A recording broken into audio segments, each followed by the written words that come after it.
মনোনয়ন জমা দিয়েও ভোটের মুখে প্রার্থী পদ বাতিল হয়ে গেল বীরভূমের বিজেপি প্রার্থী দেবাশিস ধরের। জানা গিয়েছে, নো ডিউজ সার্টিফিকেট দিতে পারেননি দেবাশিস ধর। বীরভূম আসনে মঙ্গলবারই মনোনয়নপত্র জমা দিয়েছিলেন দেবাশিস ধর।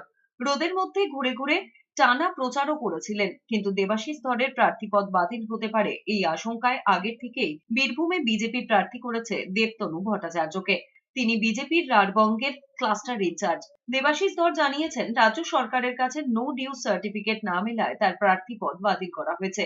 সরকারি কর্মীর কাছে রাজ্য সরকারের কোনো পাওনা নেই, এই মর্মে নো ডিউজ সার্টিফিকেট দেওয়া হয়। প্রার্থীপদ বাতিল হওয়ায় আদালতের দ্বারস্থ হবেন বলে জানিয়েছেন দেবাশিস। ওই টেকনিক্যাল ফল্টের জন্য আমার প্রার্থী পদ অ্যাকসেপ্ট করা গেল না, নো ডিউ সার্টিফিকেটের জন্য আমরা আদালতে গিয়ে দৃষ্টি আকর্ষণ করব যত তাড়াতাড়ি সম্ভব।